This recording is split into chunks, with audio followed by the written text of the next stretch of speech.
Good morning, good afternoon. My name is Robert Schmid, also known as Mr. IoT. I'm the Chief IoT Technologist for Deloitte with a deep passion for all things digital. This week on Coffee with, we just changed our name, Coffee with Misconnected and Mr. IoT, Kelsey and I are talking with Doug Gish, our fearless leader. Welcome to the show, Doug. It's awesome to have you. You are leading our supply networks team. Tell us what that means. I grew up learning about supply chain, and now we're calling it networks. Welcome to the show. Tell us a little bit about that. Tell us a little about yourself. You've been with Deloitte for a long time. It's great to have you on the show. Well, thank you. Thanks for inviting me. It's exciting. I know that you have a esteemed lineup of people who have been on your show, so I appreciate the chance to be here. So I actually, just by background, I joined Deloitte in 1998, so I've been around a long time. Seen the firm grow and change over time. Had a number of roles. I've led an industry subsegment. I've led offerings before. Obviously, most recently, I'm actually leading our next generation of services around supply chain that we call supply networks. I'll talk about that in a moment. So it's been a very exciting time for me growing up in the firm and getting a chance to see how we've evolved. And digital, obviously, as you indicated, is a big part of our future. So that is a big part of supply chain. So let's pivot a little bit to what is DSN, what's that all about? The premise of DSN is that the same kinds of problems are out there with supply chain executives. The problems are not new. The way that we have to solve them is different. So the whole idea of networks is being able to connect dots in the supply chain in a way that we haven't been able to in the past. So digital, cloud, the new generation of technologies, broader access to data lets us actually get access and get visibility across different nodes in a supply chain so we can make better decisions. So it's really about solving the same problems, but solving it across multiple networks, being able to get better decisions, do it faster. And that's the whole idea of why we think about this as a digital supply network as opposed to a chain now. Good. Doug, that's really interesting. I mean, in your time at Deloitte, in your career, have you seen clients or even our services go through changes like the one we're going through right now?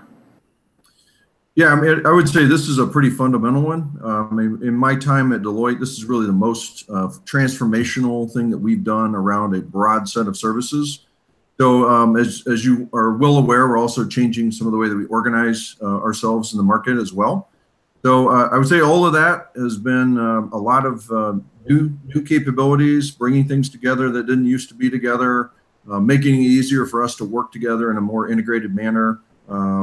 Certainly one of the big additions to our supply network team is our IoT capabilities.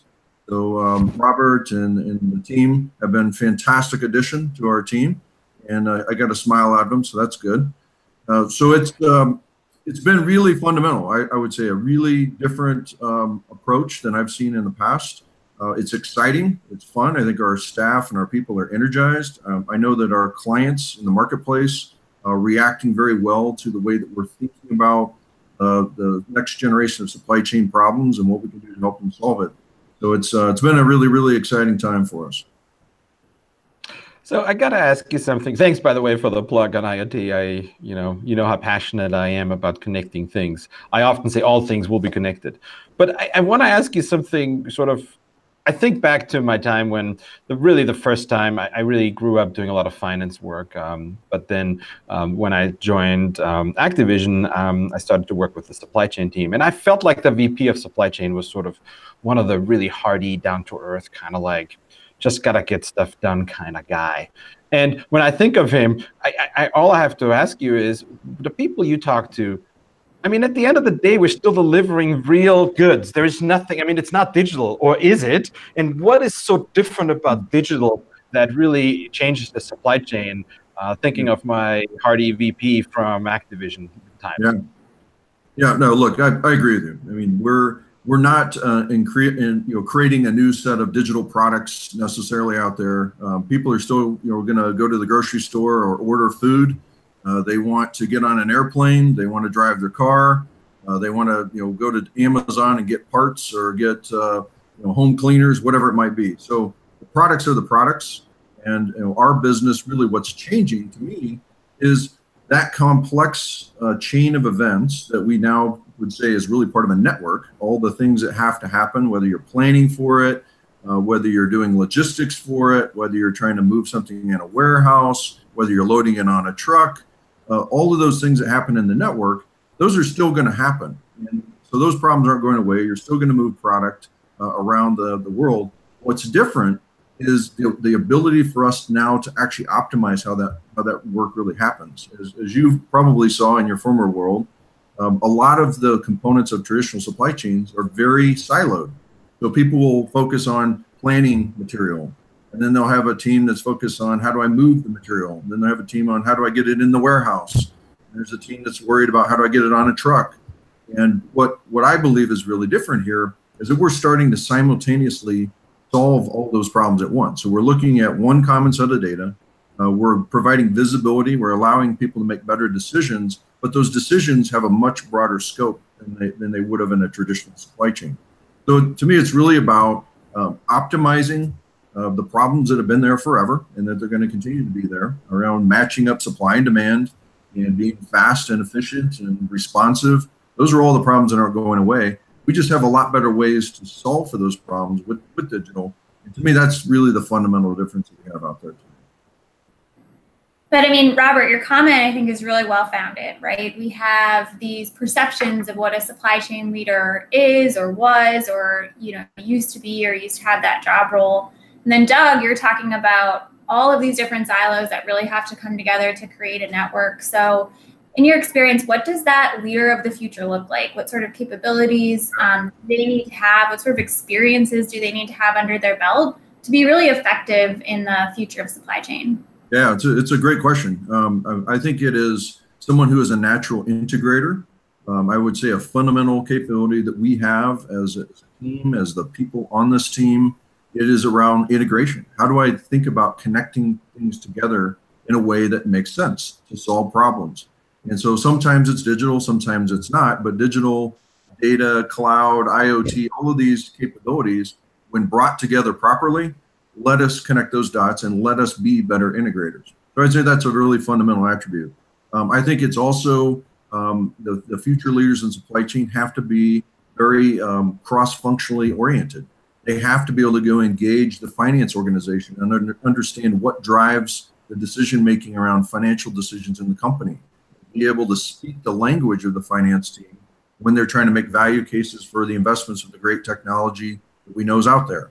I would say they have to be able to go end to end in supply chain. They need to know enough about each part of the supply network that they can speak about it and have intelligent conversations and have engaging conversations, whether it's logistics, whether it's planning, whether it's product development, sourcing. They need to be able to have a pretty broad view of how the supply network works together. And I would just say in general, I think the supply network leaders of the future are going to be fun. They're going to be fun like Robert. They're going to have cool shirts and they're going to light everybody up when they walk in the room. And it's a really exciting future for those who want to be leaders in supply networks in the future. I have to say it's a special day when I have a more colorful shirt than Kelsey, and I get highlighted for that. So thank you, Doug. I feel honored. I did tell Kelsey before when we started, I love the flowers on her outfit. But in any case, we talk about, I'm getting offline. I'm sorry, off topic here. By the way, if you're joining us, you're watching Coffee with Misconnected and Mr.IoT. And today our guest is Doug Gish, our leader for supply chain networks. And Doug, I want to go off and just ask you about a few things. And I'm going to throw three different things at you, and you can pick one to talk about all three. But sure. I love kind of like wondering where do things go? So we talk about products, right? And in a way, it's funny, right? Because we talk about 3D printing. Actually, there's a lot of products I can print today. I don't actually have to have them delivered anymore. So I wonder what the influence you think of that is, one. Two, I think us as consumers, there was a long time when the businesses had better supply chains than we had as consumers. And now with ordering stuff and getting it delivered, maybe within 2 hours even, I think it drives a lot of expectations in the market. And I wonder what you think about this. And third, I want to ask about automation. Some providers even bought whole robotic companies to have shelves drive around on the distribution floor. Where do you see any one of those go, and what are your thoughts? Is that a real disruptor? Is that just a sort of a flash in the pan? What do you think? Yeah, that's there's a lot of topics there, Robert. Maybe let's take 3D printing first, because as you're aware, and this is public, that we have a strategic alliance with HP around 3D printing. And this is really all about creating, think of this as the industrialization of 3D printing. So we've had 3D printing for a long time. It's been more niche oriented. It's been, things in product development, developing prototypes, but it hasn't really gone big time, if you think of it that way. The technology that's out there today actually promises to have industrial scale 3D printing. And I think that opens up an entirely new set of possibilities. Everything from mass customization of products, being able to be much more responsive. It fundamentally could change the way people think of managing a service parts or replacement parts business. So if you're able to actually print on demand at location or near location, you may actually eliminate a lot of the logistical challenges today that we find in any kind of replenishment type of supply network or supply chain. So I think that's real. This is something where you're seeing a much broader array of materials being printed as well. Some very complex, plastics. You're starting to see composites, metals. And so all of those capabilities, I think, are going to radically change how we think about distributing product. And to me, it's not about the printing per se as much as it is how it changes the business model. And I think there's some really fundamental things that we can see there. I think your second question, now I'm forgetting what it was. What was your second question? The second point. You had the 3D printing. What was your second one? It was a really good one. I kind of threw too many at you, realizing I'm gonna take away from Kelsey to ask questions. I'm asking most. Yeah, it was about the supply chain of a consumer. So there you go. I knew. I had my thought process there, and I lost my train. So all right. So that's a really interesting one, and I actually tell this story to people all the time. And if you were to look at our business, or just say the business of consulting over the last 20 years, I think a lot of focus has been placed on the front end, the strategies, some of this around customer experience, which is all great. But when you really look at what's differentiating customer experience today, and you look at the innovations that are happening in the marketplace, Amazon is one that's thrown out there very commonly. Really, the magic of that is the logistics and the supply network that sits behind it. That's the differentiator. And I think more and more companies are seeing that as you start to see consumers, as you said, Robert, being able to order anything they want at 8 o'clock at night and it's on their doorstep at 8 in the morning.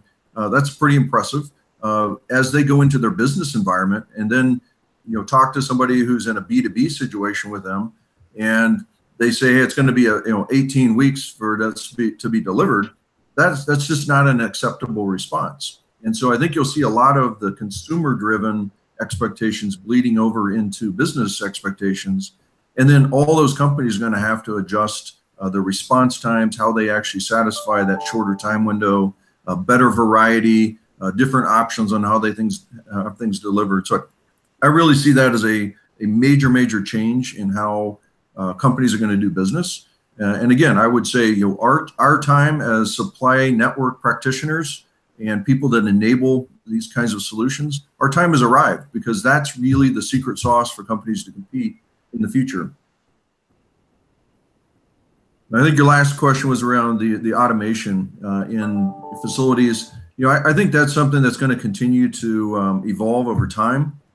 I think anytime you make investments in technology, as you know, there has to be a very clear case to value.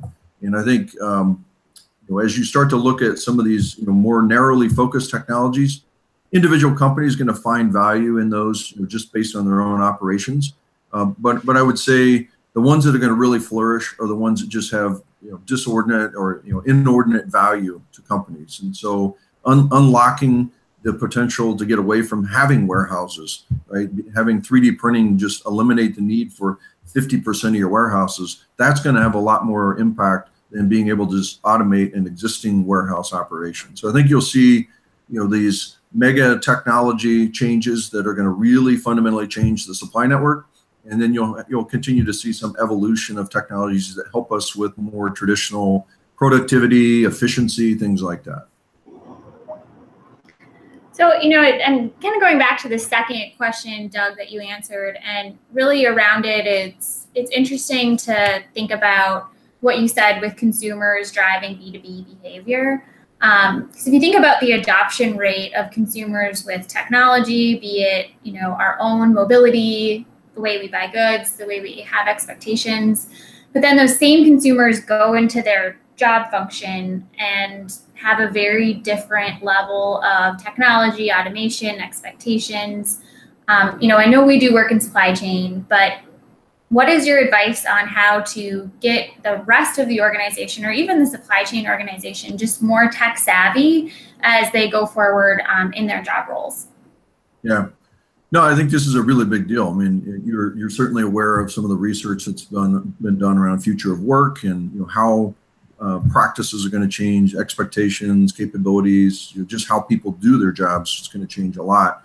And I think this is going to be partially awareness and training. I think part of this is going to be generational.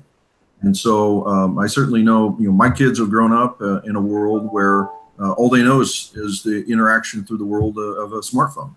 And so for them to go into a company in a few years and have to look at green screens and have to go through odds, keystrokes, and lookups to get basic information and have to go back to their office to do that, it's not going to be acceptable. And so I think what you'll find is, from a generational standpoint, those that have kind of grown up in that world, this is going to be not a natural step for them. It's going to be an expected step. They just won't do business in that manner. So I think that's going to be really easy to move that needle. You've got this interim stage with a bunch of people who are older like me, and maybe less tuned into that. Although I do have a smartphone, just to be clear. So I expect that you'll have people kind of starting to dip into these topics, and you'll try it out a little bit here and there.